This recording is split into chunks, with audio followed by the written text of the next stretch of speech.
tarde, 12h30 em ponto, começando agora para você o Meio Dia Catarina com as principais notícias do estado. Hoje também vamos falar do esporte e tem entrevista também daqui a pouquinho para você saber como ajudar as pessoas que foram prejudicadas, tiveram vários prejuízos por causa das chuvas em Florianópolis. Falando em chuva, a gente começa continuando a situação de ontem lá em Blumenau. Agora, Blumenau decretou situação de emergência depois daquelas fortes chuvas. Foram registrados alagamentos, deslizamentos e a água invadiu casas e pessoas ficaram ilhadas. Choveu em 7 dias o esperado para todo o mês de janeiro. Ontem a gente mostrou aqui imagens impressionantes, até uma casa sendo arrastada, shopping alagado, posto de saúde, situação bastante crítica também. E hoje a gente quer mostrar, quer dar destaque para um vídeo que está viralizando nas redes sociais de um técnico em mecânica. Você acompanha o vídeo agora. Douglas Gomes, de 26 anos, ele arriscou a vida para salvar essa cachorra, que você consegue ver por enquanto ainda um pouco distante. Daqui a pouco a imagem fica um pouco mais clara. A cachorra é de um vizinho e estava lá presa naquela estrutura. Olha só, nesse momento cai uma parte do telhado e o Douglas segue ali no resgate da cachorra. Ele aparece caminhando, né, com água até o pescoço para colocar a cadela nos ombros e levá-la em segurança para uma outra área. Impressionante essas imagens que a gente viu. É um pitbull, a cachorra da vizinha do Douglas. Agora sim a gente consegue ver bem, ó, ele resgatando ela nos ombros. E ele não se intimidou mesmo vendo parte do telhado da estrutura ao lado onde ele estava desabar completamente. Que perigo, né? E que atitude exemplar aí do Douglas. Parabéns, Douglas. Que a gente tenha mais atitudes parecidas com essa, claro, com segurança, é claro, né? Mas todo mundo acaba tendo esse espírito de ajuda num momento como esse. E aqui na capital, muito trabalho ainda pela frente para recuperar a cidade dos estragos causados pelas chuvas que começaram na semana passada. Florianópolis ainda se recupera dos estragos causados pelas chuvas na semana passada. Apesar da situação estar amenizada e as chuvas serem esporádicas, porém com volume expressivo de água, a população ainda está em alerta. O momento agora é de reconstrução. E a estimativa dos gastos, anteriormente apresentada em 20 milhões de reais, agora já ultrapassa os 50 milhões. A estimativa que nós chegamos com o setor de infraestrutura foi um prejuízo de 54 bilhões de reais, pelo menos 54 milhões de reais para fazer toda a recuperação de pontes, drenagens, vias municipais, né, colégios que foram atingidos, pelo menos 6, pontes que caíram, pelo menos 6. Então, essa é a estimativa inicial, né, desses prejuízos. E as pessoas que estavam desalojadas e desabrigadas já voltaram para suas casas, já estão se recuperando? Isso, toda a equipe de assistência social está fazendo a promoção dessa assistência, né, desse atendimento, desse acolhimento. No momento, nós ainda estamos mantendo a mobilização dos abrigos, mas eles estão fechados por conta que não existe demanda. As pessoas já retornaram, né, para suas casas, já fizeram a sua limpeza, já retornaram. Existe algum número de desalojados que ainda se encontram ainda em casa de parentes por outros motivos, mas de forma geral a gente vai retomando aí a normalidade aos pouquinhos, né, principalmente essa questão das pessoas. Mas a infraestrutura ainda se encontra bastante prejudicada. O transporte coletivo já está funcionando normalmente, exceto a linha 360, Barra da Lagoa, que ainda aguarda os reparos da rua ficarem prontos. Mantivemos a interdição, né, a restrição de circulação junto à Barra da Lagoa, né, principalmente do transporte coletivo, que é a nossa maior preocupação. A Avenida das Rendeiras já está circulando bem, o Morro da Lagoa também já está circulando bem. E vamos fazer uma nova avaliação hoje para fazer a liberação, se possível, desse trecho da Barra da Lagoa.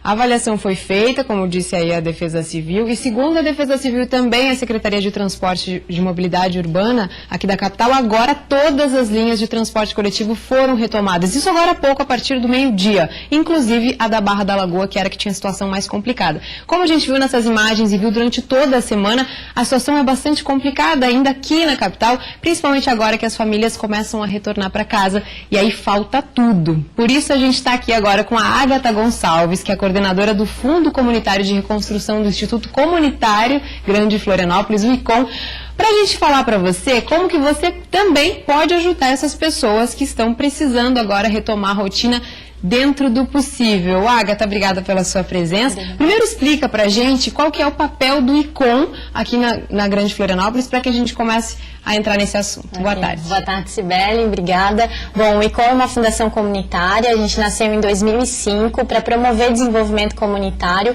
fortalecendo organizações da sociedade civil, mobilizando a comunidade para causas de interesse público e também trabalhando no estímulo ao investimento social privado, ou seja, fazer com que pessoas e empresas também olhem para as nossas comunidades e nos ajudem a desenvolvê-las. E a partir disso, com essa ação já de vocês, desse olhar pelas comunidades, vocês com certeza identificaram essa necessidade em relação aos desalojados e as famílias que estão voltando para casa e fizeram essa parceria com a Defesa Civil. Isso mesmo, a gente, depois dos acontecimentos do dia 10, que foi o primeiro momento que a gente teve aí de bastante desastre em relação às chuvas, a gente então lançou o Fundo Comunitário de Reconstrução, justamente pensando na possibilidade que a gente pode fazer para ajudar as famílias. O nosso foco não é a ajuda emergencial, né? Porque a Defesa Civil, órgãos públicos e outras organizações têm muito esse papel, mas o nosso papel seria então nesse retorno para casa, como você bem falou, né, de ajudar as famílias a reconstruir os seus lares então. A gente tem, como a Agatha falou, uma primeira ajuda essencial da Defesa Civil, que é com os mantimentos e as doações também das pessoas que estão fazendo pelo projeto Somar Floripa, mas o fundo é uma maneira das pessoas doarem dinheiro, que também é tão necessário, e o mais legal é que é de uma maneira segura, porque hoje em dia se pede tantas doações, mas a gente não tem certeza do destino. Com o ICOM tem a garantia que vai chegar a quem precisa. Isso mesmo. Então, o fundo é uma conta exclusiva em nome do ICOM, exclusiva para essa ação, né? Então, a nossa conta corrente para doação. E depois disso, a gente então vai disponibilizar para as famílias cartas de crédito em lojas parceiras para que elas possam comprar aquilo que elas precisam para suas residências. E principalmente vocês podem acompanhar nas nossas redes sociais, também no nosso site, todas as informações institucionais do ICOM em relação à transparência, prestação de contas, isso está tudo aberto, né? Porque a partir do momento que o dinheiro ele cai na conta do ICOM, a gente considera que é um recurso público. Então todos, né, devem sim ter as suas informações a respeito disso. Transparência é muito importante, com certeza, principalmente nos dias de hoje. A pessoa doando para essa conta, como que vocês fazem essa distribuição? Como definir quem vai receber? De que maneira pode gastar? A gente está no momento agora de definir um comitê intersetorial para o fundo. Esse comitê terão a parceria das prefeituras, então não é só para Florianópolis, isso é importante frisar, né? A gente vai conseguir atender outras cidades também do estado que foram atingidas. O nosso foco de atendimento são as áreas em situação de vulnerabilidade e famílias que já são vulneráveis também. Então esse vai ser o foco do fundo e a gente vai fazer parceria então com as prefeituras e com as secretarias de assistência social de cada um dos municípios, lógico, além da Secretaria Estadual da Defesa Civil que está conosco e também as defesas civis municipais, para que possam ajudar a gente a identificar as famílias e a gente conseguir então escolher, né, as famílias que realmente precisam dessa doação. As famílias que nos assistem agora não precisam então ter nenhum primeiro passo. Primeiro vocês estão fazendo esse ajustamento de comitê, a própria Defesa Civil vai dar um retorno para vocês. E a partir daí, como que a família faz para ter acesso, para saber se vai ser beneficiada? Isso, as famílias que quiserem informar o ICOM, né, que tiveram perdas, eles podem entrar em contato conosco. A gente tem no nosso site, nosso blog, icomfloripa.org.br/blog, um link que as famílias podem escrever, então, o que precisam, né? Mas a partir disso, essa decisão vai ser formada pelo comitê mesmo, vai ser tomada pelo comitê. Então, a gente vai ter uma priorização até de critérios bem transparentes para dizer para todo mundo porque a gente escolheu uma família e não outra família, né? Então isso é bem importante e essa decisão coletiva do comitê é o que vai fazer a diferença. E para quem quiser doar, tem o telefone do ICOM também disponível já aí na sua tela e também para ter as outras informações de como funciona o projeto.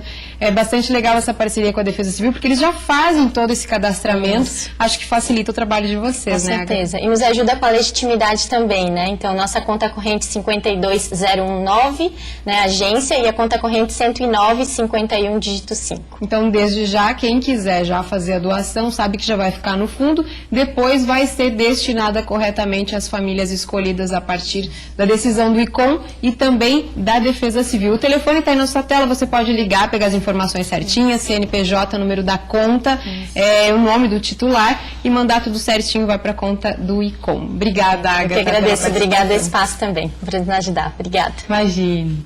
Depois do intervalo, a gente fala de futebol. Figueirense e Chape estreiam com vitória e o Avaí perde lá em Lages. Nós voltamos já.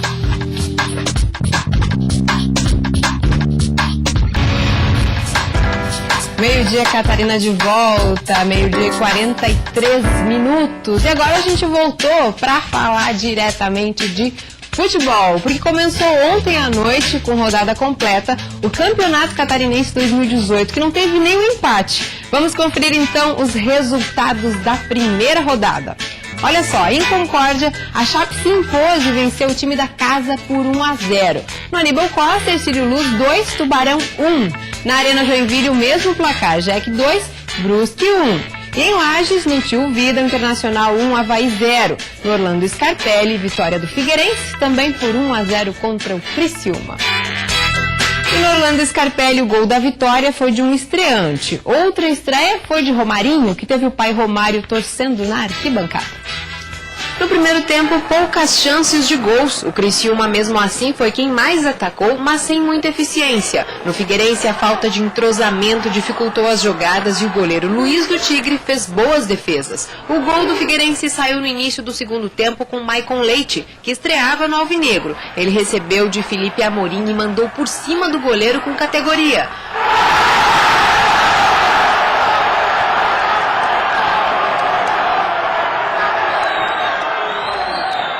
Romarinho, que tinha na arquibancada o pai como torcedor, entrou aos 40 minutos do segundo tempo e quase marcou. Ele recebeu na entrada da área e bateu de primeira, mas a bola acabou indo para fora. Foi por pouco. Final, Figueirense 1, Criciúma 0. Feliz pela vitória, né? A evolução do pouco tempo de trabalho, né? O pessoal já se conhecer. Até na reza, na hora de vibrar, teve um desentrosamento, né? A vibração. Então, quer dizer, é uma coisa que a gente vai, com o tempo, a gente vai entrosar. E no oeste do estado, 2 velhos adversários no futebol entraram em campo. Depois de vários anos, o Concórdia voltou a disputar o Catarinense.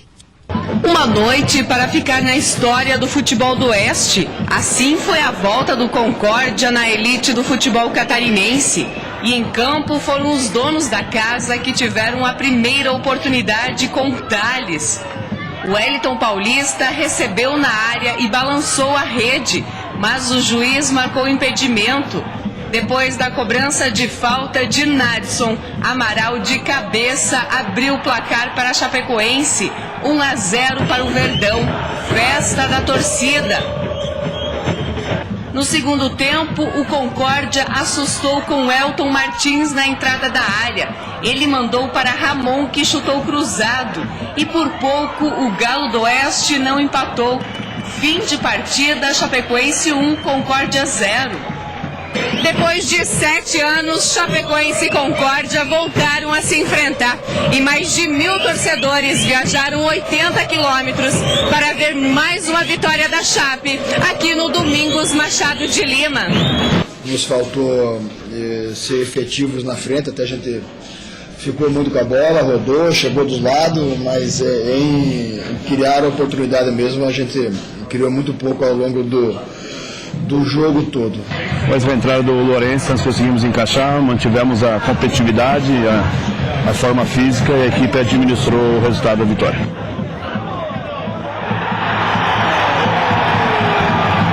E o Avaí não se deu bem na estreia e foi derrotado pelo Internacional de Lages. Numa noite com o campo do estádio Tio Vida encharcado, o Leão Baio conseguiu vencer o Leão da Ilha pelo placar mínimo. O gol da vitória do Internacional, ainda no primeiro tempo, foi marcado por Gregory, de cabeça. E agora vamos falar de saúde. Com a clínica Santo Doutor, ficou mais barato cuidar de você. Com diversas especialidades, a Santo Doutor é referência quando o assunto é excelência no atendimento. Além de consultas, a Santo Doutor possui diversos exames laboratoriais e de imagem, como ultrassonografia e Doppler. Nesses procedimentos, o resultado sai na hora e o valor cabe no seu bolso. A Clínica Santo Doutor chegou para revolucionar o conceito de saúde e bem-estar na região da Grande Florianópolis. Precisou de consultas ou exames? Vá para Santo Doutor, no coração do Estreito. Mais informações pelo telefone 48 4042 1242.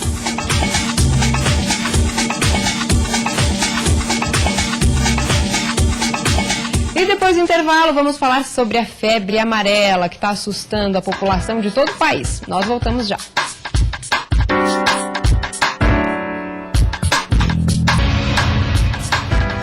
Meio-dia e 51 minutos, estamos de volta com o Meio-Dia Catarina e a gente tem presente para você. Nesse sábado, o Centro de Eventos Petri recebe o show internacional Dire Straits. É isso mesmo, e você pode curtir o show por nossa conta. São 2 pares de ingressos para você curtir esse show internacional do Dire Straits. Ligue então para 48, presta atenção, 483239-1089. Tá aí na sua tela o nosso número, é só ligar e participar. E os registros de febre amarela no país têm aumentado e por isso mesmo em várias áreas que não são consideradas de risco, o alerta continua para a vacinação e tem sido feito esse alerta. Em Santa Catarina não é diferente e agora a saúde aqui também começa a se mobilizar. Santa Catarina não registra casos de febre amarela desde 1966 e por isso, até o ano passado, só se vacinava quem ia para alguma área de risco. Foi o caso de Rosilda. Normal, não teve nenhum efeito colateral. Tomei porque eu precisava viajar para a Bahia. E tudo certo, tranquilo. Já estou vacinada e garantida. Só que agora, com o aumento do número de casos e mortes pela doença no Brasil, a situação mudou de figura. Segundo o Ministério da Saúde, de julho do ano passado até o último domingo, foram confirmados 35 casos de febre amarela no país, com 20 mortes. 11 no estado de São Paulo, 7 em Minas Gerais, 1 no Rio de Janeiro e 1 no Distrito Federal. No total, 290 casos foram descartados e outros 145 ainda são investigados. Inicialmente, a área de recomendação para a vacinação se estendia por 162 municípios aqui em Santa Catarina, mas com o aumento do número de casos por todo o Brasil, a recomendação agora se estende para o estado inteiro. Aqui em Santa Catarina, nenhum caso ainda foi registrado e mesmo assim, a procura pela vacina aumentou bastante. Nós temos registrado uma maior procura das pessoas em relação à vacina, porque antes as pessoas tinham apenas o hábito de se vacinar ao viajar para o exterior e agora estão percebendo que dentro do próprio país o deslocamento tem que ser prevenido. Uma dose vale pela vida inteira, mas quem vai para áreas de risco deve tomar a vacina pelo menos 10 dias antes de viajar. Todos os postos de saúde de Santa Catarina têm a vacina, mas é importante se informar a respeito da necessidade de agendamento. Os frascos são de 5 a 10 doses, depois de aberto leva 6 horas para descartar o que sobrou no frasco. Então, os municípios geralmente concentram as doses em alguns postos específicos. Ao se vacinar, ao procurar o posto de saúde para se vacinar, é importante se informar qual posto de saúde tem a disponibilidade da vacina. É isso aí, dúvidas, procure o posto de saúde do seu bairro, não precisa se desesperar, a gente não está em risco aqui em Florianópolis, mas vale orientação e saber aí se precisa ou não tomar essa vacina. E apesar do número ainda não ser o ideal, uma pesquisa revelou que Florianópolis tem o menor percentual de obesos no país. O consumo de alimentos industrializados, açúcares, gorduras e farinhas refinadas explicam a alta taxa de obesidade e sobrepeso na população. Doenças cardíacas, hipertensão e diabetes estão relacionadas diretamente a esse problema. O Ministério da Saúde revelou que Florianópolis tem um percentual menor de pessoas obesas dentre as capitais brasileiras. Mas, apesar da notícia ser boa, 14,5% da população ainda sofre dessa doença e deve ficar alerta para os riscos que ela pode causar ao organismo. Tanto o sobrepeso também como a obesidade, ele pode nos trazer algumas doenças agregadas, que são a diabetes, a hipertensão. É um problema de saúde muito mais acentuado, muito mais grave, né?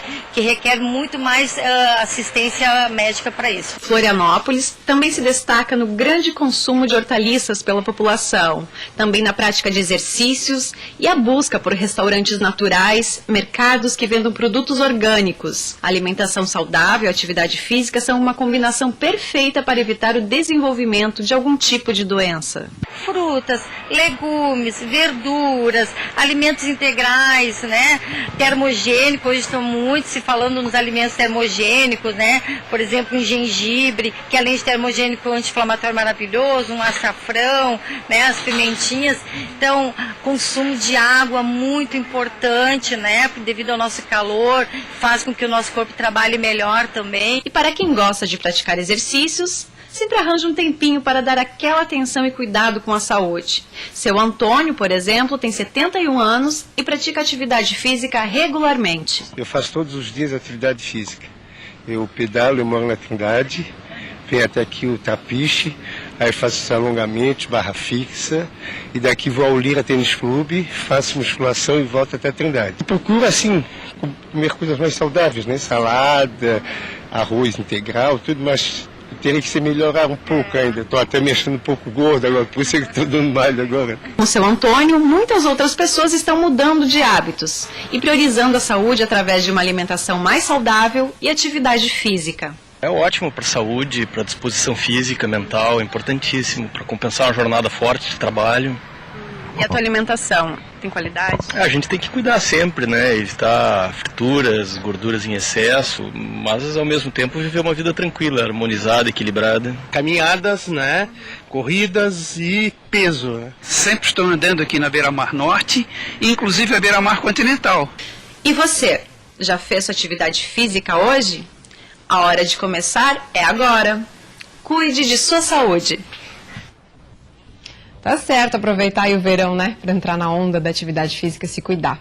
A Prefeitura de Jaborá decidiu revogar a lei que previa a eutanásia nos animais abandonados no município. A Elisandra Vissotto tem mais informações pra gente. A medida havia gerado muita polêmica entre a população e revoltado entidades que defendem os animais. Várias ações também foram ajuizadas na Justiça. O Ministério Público pediu esclarecimento sobre a forma que a eutanásia seria aplicada nos animais. Por isso, a Prefeitura decidiu suspender a lei e fazer um estudo mais aprofundado sobre o controle de zoonoses no município. E disse que não fez o recolhimento dos animais e a aplicação da eutanásia e que nos próximos dias o estudo será feito com médicos veterinários e responsáveis pelas ONGs para definir como será feito o controle populacional dos animais no município. Voltamos ao estúdio. Tá certo, realmente, como todo mundo previa, é uma medida bastante polêmica, difícil passar, né? Eutanásia nos animais, complicado aí de aceitar. Bom, a gente já tem os vencedores para o grande show do Dire Straits no sábado ali no Petri, o Douglas Oliveira da Silva e o Jonathan Bart. Eles ligaram aí rapidinho aqui para nossa redação e faturaram esses ingressos. Agora, em contato com a produção, eles vão saber os detalhes de como levar essa de graça por conta do Meio-Dia Catarina. A gente fica por aqui, mas amanhã, sexta-feira, tem mais Meio-Dia e 30. Espero você. Até lá.